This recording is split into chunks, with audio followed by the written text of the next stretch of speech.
Hello dear students, welcome back again. So let's start equipotential surfaces. Equipotential surfaces क्या हैं? जैसा कि आप नाम से ही देख रहे हो, इक्वी मतलब इक्वल पोटेंशियल सरफेसेस, पूरे सरफेस पे जहाँ पोटेंशियल की वैल्यू सेम रहे, इक्वल रहे, वो क्या बोला जाएगा? Equipotential surface. ठीक है। फॉर एग्जांपल देखिए, मान लीजिए कंडक्टर है ऐसा, ठीक है, एक कंडक्टर है ऐसा और हमने इसको चार्ज दिया, ऐसा है, कैसे भी शेप मान लीजिए, इरेगुलर रेगुलर कैसे भी शेप है, ये ऐसी शेप का एक कंडक्टर है, हमने इसको चार्ज दिया, हमने इसको चार्ज दे दिया, ठीक है, इसके ऊपर चार्ज डिस्ट्रीब्यूट हो गया, ठीक है। ये इक्विपोटेंशियल सरफेस बोला जाएगा या नहीं? बोला जाएगा या नहीं? ज़रूरी नहीं कि सरफेस रेगुलर हो। देखना, अभी रेगुलर सरफेस को आप इक्विपोटेंशियल मानते हो तो गलत है। इरेगुलर सरफेसेस भी इक्विपोटेंशियल हो सकते हैं। कैसे? मैंने यहाँ का पोटेंशियल चेक किया, ठीक है, यहाँ का ए पॉइंट का पोटेंशियल मिला मेरे को, मान लीजिए 20, फॉर एग्जांपल 20 वोल्ट। यहाँ का पोटेंशियल चेक किया मैंने बी पॉइंट का, यहाँ का भी मेरे को सेम ही मिला, 20 ही मिला। यहाँ का पोटेंशियल देखा मैंने, यहाँ का ये बी पॉइंट था, बी का पोटेंशियल, यहाँ पे कोई अनदर पॉइंट है, यहाँ का पोटेंशियल भी सेम। जहाँ पे भी मैंने चेक किया पोटेंशियल क्या मिला? सेम। पोटेंशियल सेम मिला मेरे को। मैंने पोटेंशियोमीटर लगा करके या फिर वोल्टमीटर लगा करके पोटेंशियल डिफरेंस चेक किया तो हर जगह पोटेंशियल क्या था? इक्वल सरफेस के ऊपर। तो ये एक इक्विपोटेंशियल सरफेस माना जाएगा। चीज़ें समझ में कैसा है? ये इक्विपोटेंशियल सरफेस जहाँ पे वैल्यू सेम हो पूरे सरफेस के ऊपर, पोटेंशियल की वैल्यू इक्वल हो, तो वो इक्विपोटेंशियल सरफेस होगा। बच्चे को ये भ्रम रहता है कि ये इरेगुलर सरफेस है तो इक्विपोटेंशियल नहीं होगा। क्यों भाई? अगर हम चार्ज देते हैं तो ये अगर चार्ज मूव कर रहा है इसके ऊपर, चार्ज मूव करेगा, इसका मतलब पोटेंशियल में डिफरेंस है। चार्ज मूव करेगा, अगर पोटेंशियल यहाँ का हाई है, यहाँ का लो है, तो चार्ज कैसे मूव करेगा? Higher potential to lower potential. लेकिन हमने क्या देखा? कोई भी चार्ज मूव नहीं कर रहा था। एक बार तो चार्ज दिया ना, उस टाइम पे सारे रिपेल होके अपने मैक्सिमम डिस्टेंस पे पहुँच जाएंगे। ज़्यादा से ज़्यादा डिस्टेंस पे रहना चाहिए एक दूसरे से, जहाँ पे रिपल्सन जो है वो कम से कम हो, तो सारे एक बार चलेंगे, डिस्ट्रीब्यूट हो जाएंगे और इक्वली यूनिफॉर्मली इसके ऊपर डिस्ट्रीब्यूट होंगे चार्जेस। तो फिर उसके बाद हम देखते हैं कि कोई चार्ज किधर ही मूव नहीं करता। आफ्टर सम टाइम सारे के सारे चार्जेस इक्वली डिस्ट्रीब्यूट हो गए इसके ऊपर। कंडक्टर है, अगर ये सुन लो ध्यान से, कंडक्टिंग सरफेस है, कोई भी कंडक्टिंग सरफेस जिसको अगर हम चार्ज दें तो वो इक्विपोटेंशियल सरफेस बन जाता है। अगर नॉन कंडक्टिंग है तो यहाँ पे चार्ज रख दिया ना, यहाँ पे चार्ज रख दिया तो वो चलेगा नहीं, यहाँ का पोटेंशियल हाई हो गया, फिर अब वो चल नहीं सकता। चल क्यों नहीं सकता? क्योंकि ये नॉन कंडक्टर है, कंडक्टर नहीं है, ये इंसुलेटर है, तो इंसुलेटर के ऊपर चार्ज चलेगा नहीं। तो यहाँ का पोटेंशियल बिल्कुल कम हो सकता है, यहाँ का पोटेंशियल क्या हो सकता है? हाई। तो यहाँ का पोटेंशियल हाई हो सकता है in case of non conducting surfaces. In case of non conducting surfaces ज़रूरी नहीं कि इरेगुलर सरफेस या फिर रेगुलर सरफेस क्या हो, इक्विपोटेंशियल सरफेस माना जाए, ठीक है। लेकिन हमेशा याद रखना, अगर एक कंडक्टिंग सरफेस है, चाहे कैसी भी है, चाहे रेगुलर है चाहे इरेगुलर, अगर हमने उसको चार्ज दिया, अगर चार्ज दिया तो वो इक्विपोटेंशियल सरफेस होगा, क्योंकि उसके सरफेस पे हर पॉइंट पे पोटेंशियल की वैल्यू क्या रहनी है? सेम। अब देखिए इक्विपोटेंशियल सरफेस क्या है? इक्विपोटेंशियल सरफेस एक इमेजनरी या फिर रियल सरफेस हो सकता है। हम इमेजिन कर सकते हैं कि एक सरफेस इक्विपोटेंशियल सरफेस भी हो सकता है या रियलिटी में भी हो सकता है वो, ठीक है, जहाँ पे पोटेंशियल की value throughout the whole surface potential की वैल्यू क्या रहे? Same. So equipotential surface different charge distribution के लिए डिफरेंट शेप मानी जाएगी। कैसे? देखिए, मान लीजिए एक पॉइंट चार्ज है, एक पॉइंट चार्ज है, पॉजिटिव चार्ज है, इसके लिए इक्विपोटेंशियल सरफेस क्या माना जाएगा? इक्विपोटेंशियल सरफेस एक स्फीयर माना जाएगा। इसके ऊपर एक स्फीयर पहना दिया, मान लीजिए स्फीयर, और यहाँ से यहाँ का डिस्टेंस देखिए r, यहाँ से यहाँ का डिस्टेंस, इस पॉइंट का डिस्टेंस भी क्या है? r, इस पॉइंट का डिस्टेंस भी क्या है? r, इस पॉइंट का डिस्टेंस भी क्या है? r। सभी पॉइंट्स का डिस्टेंस क्या है? सेम। सभी पॉइंट्स के लिए डिस्टेंस क्या है? सेम। आपको पता है पोटेंशियल का फॉर्मूला क्या है? पोटेंशियल के फॉर्मूले में क्या रहता है? 1/4 pi epsilon not Q upon में r। तो ये चार्ज है, इससे ये सारे डिस्टेंसेस इक्वल डिस्टेंसेस पे हैं, ये सारे पॉइंट्स इक्वल डिस्टेंसेस पे हैं। तो इस पूरे सरफेस पे r की वैल्यू क्या है? सेम। तो r की वैल्यू सेम है, इसलिए potential is same at every point on this surface. अगर एक और इक्विपोटेंशियल सरफेस मानते हैं इसके ऊपर, ये रहा अगला equipotential surface, next equipotential surface, उससे अगला इक्विपोटेंशियल सरफेस, ऐसा एक स्फीयर, उसके ऊपर एक और स्फीयर। तो इक्विपोटेंशियल सरफेसेस ये होते हैं। अगर वो डिसाइड करना है हमने कि वो चार्ज कैसा है, चार्ज कैसा है, कहाँ पे उसका डिस्ट्रीब्यूशन है। अगर पॉइंट के फॉर्म में एक चार्ज है तो उसके ऊपर इक्विपोटेंशियल सरफेसेस कैसे होंगे, स्फेरिकल। ठीक है, मान लीजिए एक लाइन के ऊपर चार्ज है, हमने पढ़ा हुआ है लीनियर चार्ज डिस्ट्रीब्यूशन, और एक लाइन के ऊपर चार्ज दिया हमने, जितना चार्ज है वो एक लाइन के ऊपर है। तो इक्विपोटेंशियल सरफेसेस के लिए कैसा डिज़ाइन करेंगे हम, एक रियल और इमेजनरी सरफेस हो सकता है, मैंने आपको बताया था। हम यहाँ पे एक सिलेंड्रिकल शेप कंसीडर करेंगे, सिलेंड्रिकल शेप। ठीक है, सिलेंड्रिकल शेप कंसीडर करेंगे। देखो ये आर डिस्टेंस और ये वाला आर डिस्टेंस दोनों क्या है, सेम। चारों तरफ इस सरफेस पे, चारों तरफ सिलेंड्रिकल सरफेस पे पोटेंशियल की वैल्यू क्या रहनी है, सेम। समझ में ना। और इसका इस सरफेस का, ऊपर वाले का देखो डिस्टेंस सेम है, यहाँ से नीचे वाले का डिस्टेंस सेम है। तो ये जो सरफेस बनी, ये सरफेस चारों तरफ सिलेंड्रिकल सरफेस एक क्या है, इक्विपोटेंशियल सरफेस। इससे नेक्स्ट सरफेस क्या होगी, अगला सिलेंडर, उसके ऊपर इमेजिन कर लीजिए। ठीक है, ये नेक्स्ट इक्विपोटेंशियल सरफेस है। समझ में ना। चार्जेस के अकॉर्डिंग है, चार्ज डिस्ट्रीब्यूशन कैसा है, चार्ज का डिस्ट्रीब्यूशन अगर पॉइंट है तो इक्विपोटेंशियल सरफेस कैसी मानी जाएगी, स्फेरिकल, स्फीयर। और ऐसा है तो सिलेंड्रिकल इक्विपोटेंशियल सरफेस। ठीक है, मान लीजिए एक एरिया के ऊपर चार्ज डिस्ट्रीब्यूट है, सरफेस के ऊपर। ठीक है, मान लीजिए एक सरफेस के ऊपर चार्ज दिया हमने, एक सरफेस के ऊपर चार्ज है, ये एक सरफेस है। ठीक है,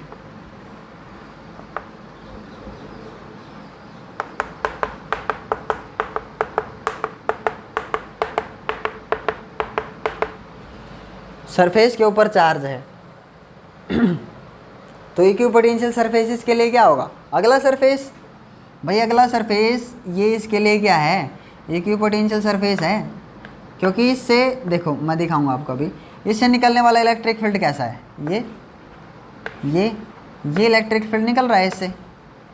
ठीक है ना, इससे ये इलेक्ट्रिक फील्ड निकल रहा है। तो यहाँ पे डिस्टेंस देखिए सेम है ना। ये जो सरफेस के लिए इक्विपोटेंशियल सरफेस क्या होगा, अगला सरफेस, अगला इक्विपोटेंशियल, इससे अगला सरफेस। चीज़ें समझ में। तो डिफरेंट चार्ज डिस्ट्रीब्यूशन के लिए इक्विपोटेंशियल सरफेसेस डिफरेंट हो सकती हैं। ठीक है ना। एक तो ये है इक्विपोटेंशियल सरफेसेस जो हैं जहाँ पे पोटेंशियल सेम होता है। पहला पॉइंट आपको नोट करना है, इक्विपोटेंशियल सरफेसेस के लिए पोटेंशियल जहाँ पे सेम होता है सभी सरफेसेस के ऊपर, वो क्या कहलाएगा, इक्विपोटेंशियल सरफेस कहलाएगा। दूसरा इक्विपोटेंशियल सरफेसेस के लिए दूसरा पॉइंट क्या है, दूसरा पॉइंट ये है कि जो इलेक्ट्रिक फील्ड लाइनें निकलती हैं, ये देखिए पॉइंट चार्ज है, पॉइंट चार्ज के केस में ऐसा माना था ना हमने।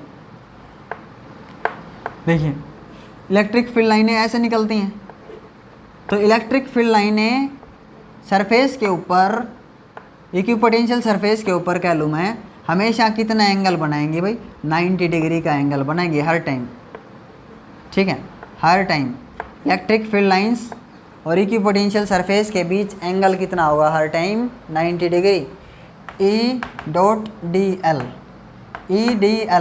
डी एल इनके बीच एंगल कितना होगा, डी एल यानी कि ये लेंथ या सरफेस मान लीजिए हमने। ठीक है, ये डी एस मान सकते हो। इलेक्ट्रिक फील्ड लाइन और इनके बीच एंगल हमेशा कितना होगा, एंगल बिटवीन हमेशा कितना होगा, 90 डिग्री होगा। ये याद रखना है आपने। अगला हर एक के लिए कंसिडर किया हमने, ऐसा ही है। अगर एक लाइन के ऊपर चार्ज दिया था ना हमने, हर एक के केस में ऐसा ही है। देख लीजिए आप, इलेक्ट्रिक फील्ड और सरफेस के साथ कितना एंगल है, 90 डिग्री का इलेक्ट्रिक फील्ड लाइंस का। इसके लिए क्या माना था हमने, सिलेंडर माना था ना, इक्विपोटेंशियल सरफेस। ठीक है, तो इससे निकलने वाला इलेक्ट्रिक फील्ड कैसा है, ऐसा चारों तरफ। ठीक है, चारों तरफ ऐसा है, उधर भी ये एक लाइन है ऐसा, इलेक्ट्रिक फील्ड ऐसा, चारों तरफ कैसा है, ऐसा चारों तरफ। तो ये क्या है, हमने इसके ऊपर क्या बना दिया, सिलेंडर। तो सिलेंडर के साथ सरफेस के साथ कैसा एंगल बनाता है, हर टाइम पे 90 degree. Electric field line surface के साथ हमेशा 90 डिग्री का एंगल बनाएंगे। किस सरफेस के साथ, इक्विपोटेंशियल सरफेस के साथ, याद रख लेना, ठीक है ना।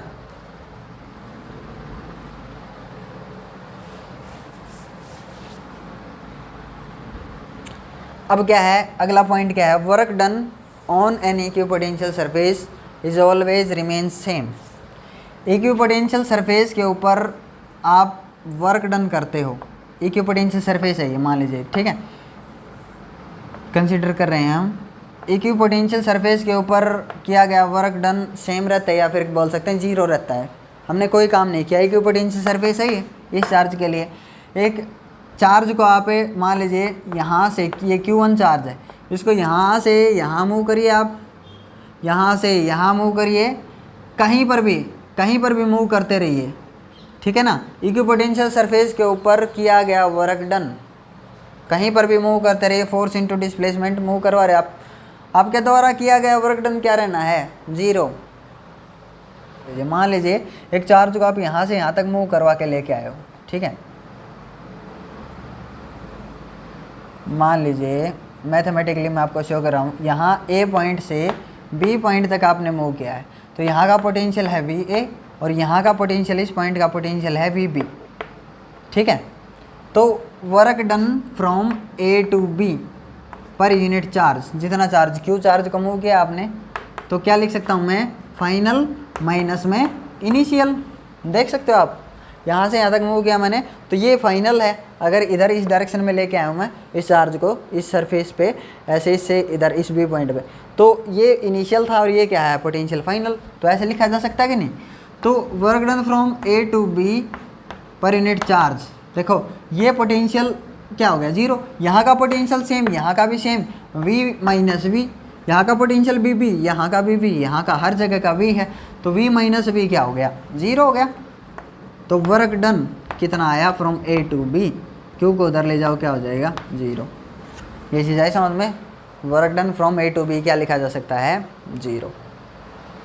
कहीं पर भी मूव कीजिए आप चार्ज को, या फिर दूसरा तरीका देख लीजिए, work done dW is equals to force into displacement.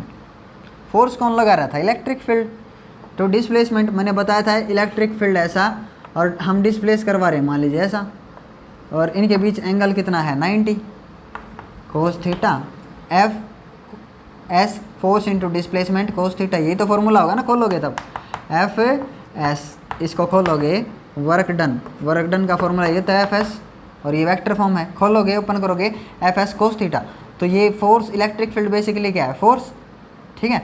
Force into displacement कितना करवाया आपने, DL कोस थीटा कितना हो गया यहाँ पे, 90 डिग्री का।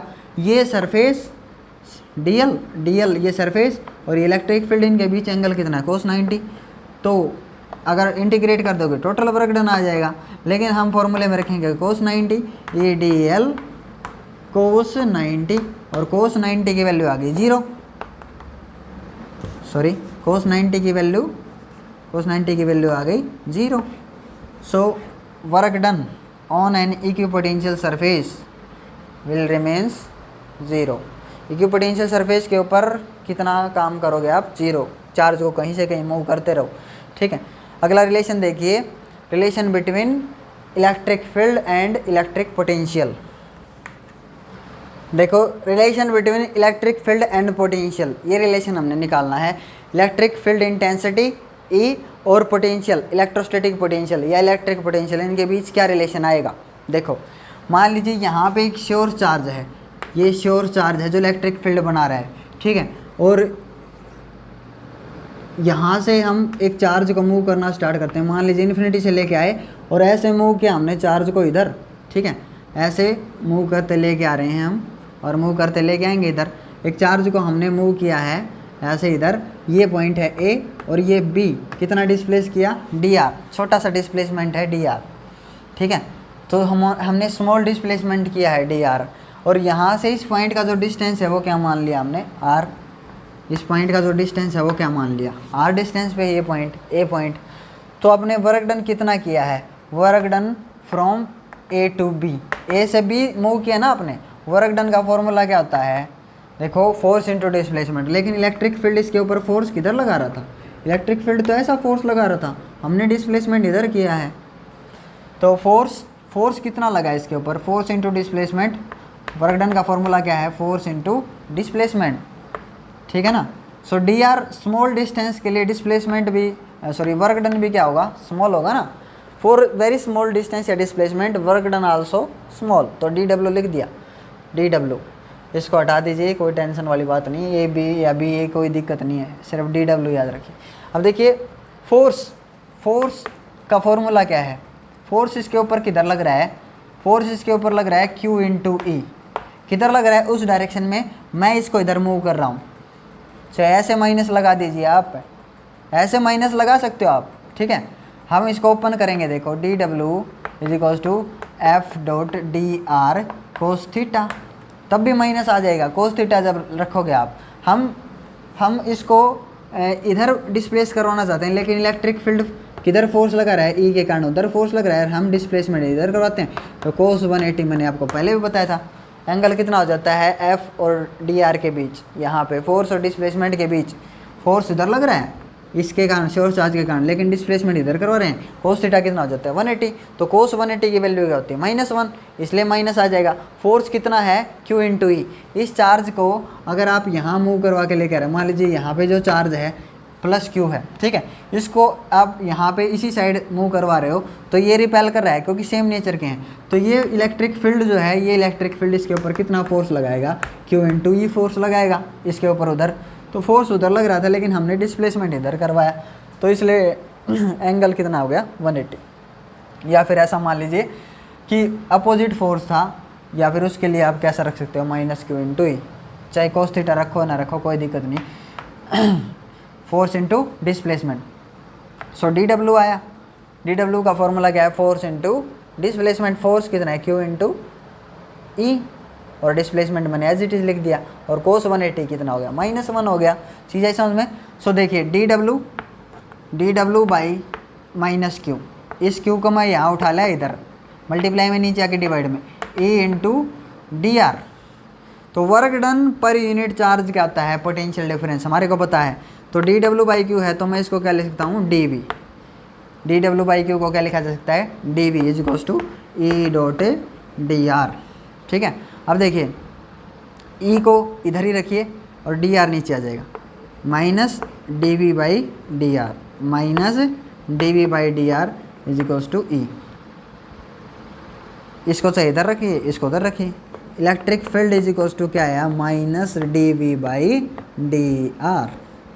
ये क्या चीज़ है, इलेक्ट्रिक फील्ड का पोटेंशियल के साथ क्या रिलेशन आया, इलेक्ट्रिक फील्ड का पोटेंशियल के साथ रिलेशन आया minus D V by D r.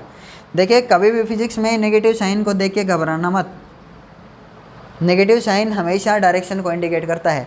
अब d V by D r समझ लेते हैं एक बार, डी वी बाई क्या है, d V by D r क्या है। डी वी मतलब change in potential with change in distance, change in potential, जैसे आप इसको इधर लेके आओगे पोटेंशियल में चेंज आता जाएगा, डिस्टेंस को चेंज करोगे उस टाइम पे, ठीक है। तो d V by D R ये क्या कहलाता है, ये कहलाएगा इंक्रीज या decrease in potential per unit distance. Increase, देखो पोटेंशियल डिफरेंस इंक्रीज भी कर सकता है अगर आप इधर आते हो, वैसे अगर उधर जाओगे तो डिक्रीज करेगा, क्योंकि डिस्टेंस बढ़ेगा तो पोटेंशियल क्या कर जाएगा, डिक्रीज कर जाएगा। तो ये d V by D r क्या है, ये है पोटेंशियल ग्रेडियंट। पोटेंशियल ग्रेडियंट मतलब इंक्रीज इन पोटेंशियल, इंक्रीज या डिक्रीज बोल सकते हैं, कोई दिक्कत नहीं। Increase in potential per unit distance is called a potential gradient. Increase in potential per unit distance is called a potential gradient. सामने लिख भी देते हैं, where d V by D R is equals to is called a potential gradient. Potential gradient ये क्या है, ये potential gradient है भाई, d V by D r. तो नेगेटिव साइन देखो, नेगेटिव साइन क्या इंडिकेट करता है, negative sign shows that potential increase in opposite direction to the electric field. Electric field की डायरेक्शन ये है, तो पोटेंशियल किधर इंक्रीज करेगा, अपोजिट डायरेक्शन में, उसके लिए माइनस साइन है। Potential increase to the opposite direction of electric field, electric field से अपोजिट डायरेक्शन में पोटेंशियल इंक्रीज करेगा। ये है नेगेटिव साइन का मतलब, यहाँ लिख भी देना potential negative sign shows that, लिख देंगे सही, negative sign indicates that potential increase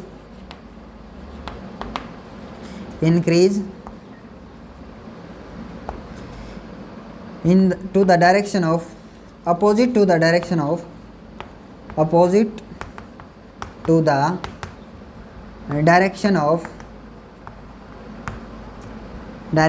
E, opposite to the direction of E, बस इतना ही है। ठीक है, पोटेंशियल ग्रेडियंट समझ में, D V by D R, potential gradient increase या decrease in potential per unit length, per unit distance, ऐसा मान सकते हो।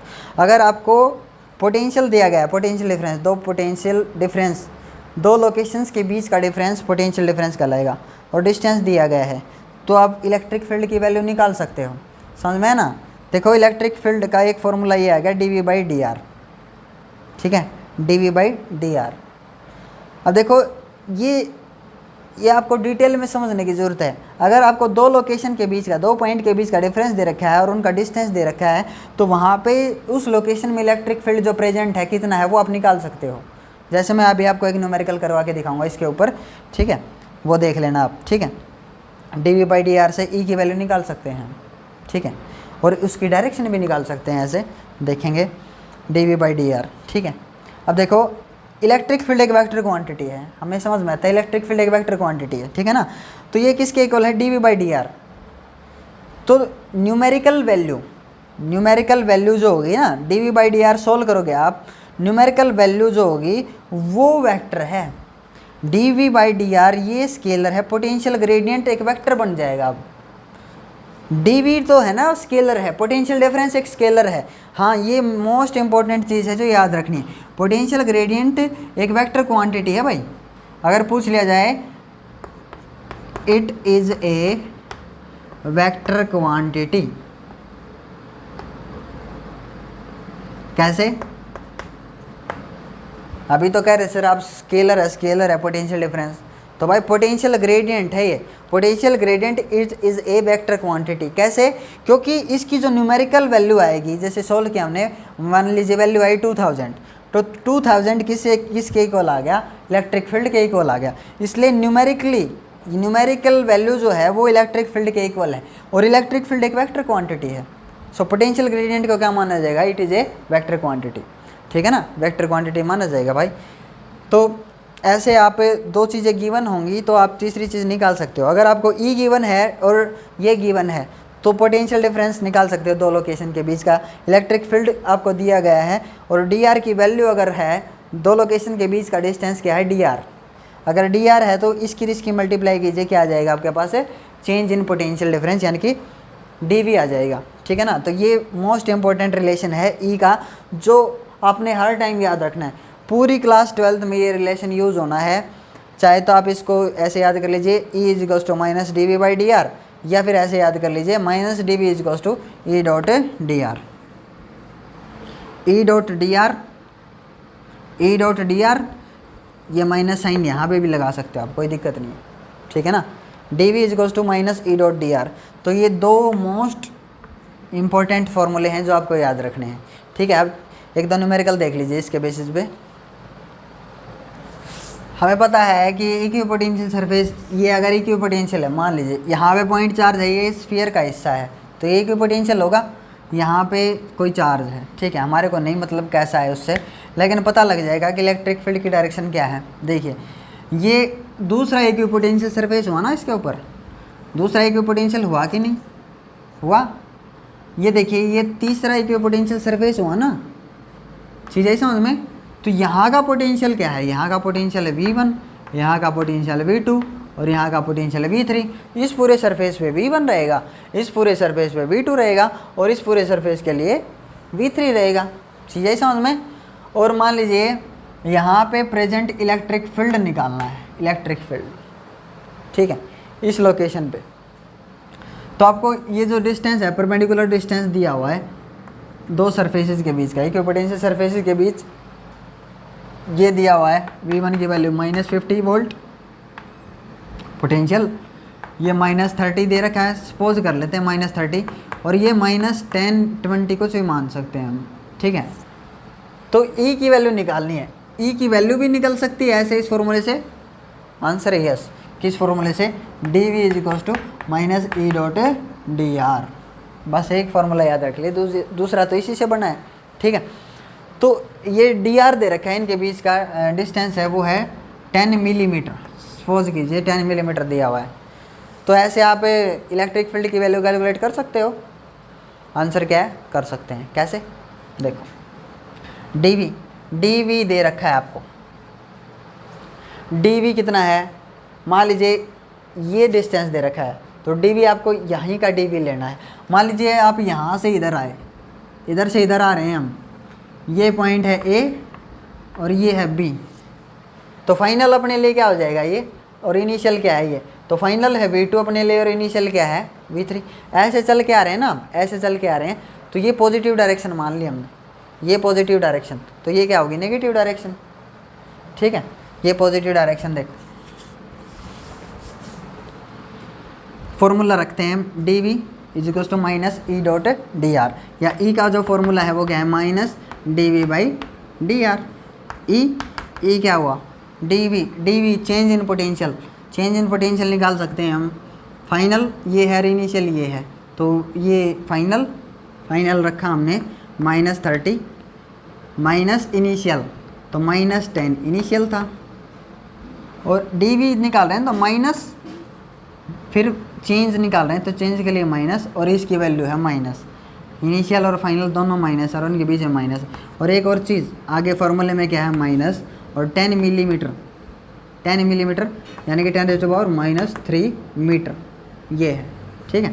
मिली की वैल्यू रख दी मैंने 10⁻³ अब देखो निकालते हैं इसको, सोल्व करते हैं। देखो ये माइनस, जब ब्रैकेट खोलिए आप, सभी को क्या कर देगा, प्लस कर देगा, ठीक है। पहले एक बार ब्रैकेट को सोल्व करते हैं, एक बार ब्रैकेट सोल्व कीजिए।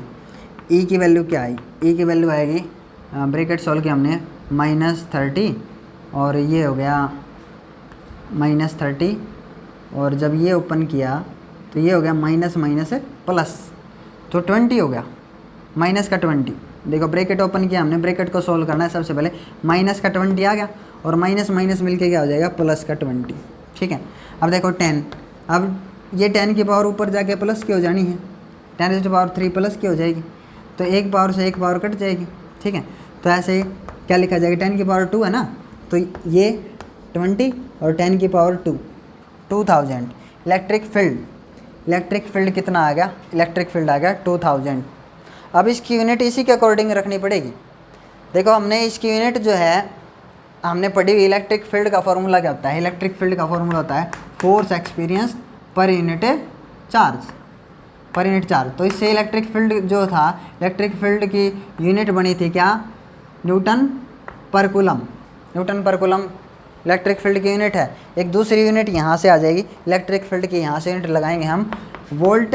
देखो dV के लिए वोल्ट और इसके लिए मीटर, तो वोल्ट पर मीटर, तो वोल्ट पर मीटर, 2000 वोल्ट पर मीटर। तो ऐसे इलेक्ट्रिक फील्ड जो है, इलेक्ट्रिक फील्ड कितना निकला यार, 2000 वोल्ट पर मीटर। याद रखना इलेक्ट्रिक फील्ड की दो यूनिट होती हैं, एक तो न्यूटन पर कूलम और दूसरी क्या है, वोल्ट पर मीटर, ठीक है। तो यहाँ से इस फॉर्मूले से यूनिट बनती है वोल्ट पर मीटर। अब देखो पॉजिटिव वैल्यू आई है, पॉजिटिव वैल्यू है, इसका मतलब इलेक्ट्रिक फील्ड कहाँ से कहाँ होता है, इलेक्ट्रिक फील्ड होता है, यहाँ है चार्ज, तो यहाँ हायर और उधर डायरेक्शन है लोअर। देखो इलेक्ट्रिक फील्ड की डायरेक्शन क्या होगी, हायर टू लोअर, ये डायरेक्शन होगी इलेक्ट्रिक फील्ड की, हायर टू लोअर। तो इसका मतलब हम पॉजिटिव डायरेक्शन में चल रहे हैं, हायर टू लोअर। समझ में, पॉजिटिव डायरेक्शन हमारी, ये पॉजिटिव मानी है ना, पॉजिटिव वैल्यू क्या शो करती है इलेक्ट्रिक फील्ड की, पॉजिटिव वैल्यू यही तो शो करती है, यानी कि यहाँ का पोटेंशियल क्या है, हाई, देखो देखा जाए तो -10 ज़्यादा होगा कि -30, सोच सकते हो आप। हायर टू लोअर, हम हायर टू लोअर चल रहे हैं, सही है, पॉजिटिव वैल्यू आई अपनी, तो यहाँ का पोटेंशियल हाई है, यहाँ का पोटेंशियल लो। -10 बढ़ा कि -30 बढ़ा, तो -10 बढ़ा। तो हम ऐसे चल रहे थे, ठीक है, ये डायरेक्शन है इलेक्ट्रिक फील्ड की, ये डायरेक्शन, तो ऐसे इधर से भी ऐसा, ये डायरेक्शन। तो ऐसा कन्वर्जिंग इलेक्ट्रिक फील्ड कौन बनाता है? कन्वर्जिंग इलेक्ट्रिक फील्ड कौन बनाता है? Negative charge. तो ऐसे इलेक्ट्रिक फील्ड की डायरेक्शन भी मिल गई, यानी कि ये नेगेटिव चार्ज है, यहाँ पे नेगेटिव चार्ज है, ठीक है। तो आपको पता है नेगेटिव चार्ज के पास जाओगे आप, पास बिल्कुल, तो नेगेटिव पोटेंशियल होगा ना। अब नेगेटिव पोटेंशियल घटता जा रहा है, ऐसे सोच सकते हो आप। तो ऐसे इलेक्ट्रिक फील्ड जो है उसकी वैल्यू भी मिल जाती है और इलेक्ट्रिक फील्ड की डायरेक्शन भी मिल जाती है। बस आपको क्या बताना चाहिए? Perpendicular distance between two equipotential surfaces, अगर ऐसा है तो, या फिर 2 पॉइंट के बीच का डिस्टेंस आपको दे रखा है, तो ज़रूरत नहीं इक्विपोटेंशियल के चक्कर में पड़ने की या टेंशन लेने की इसकी। चीज़ है समझ में? सो ये एक ऐसा एग्जाम्पल है ये, जिससे मतलब ये प्रूव हो जाता है अपना कि इलेक्ट्रिक फील्ड हम निकाल सकते हैं, उसकी डायरेक्शन भी निकाल सकते हैं, ठीक है। So thank you very much, thank you for watching this video.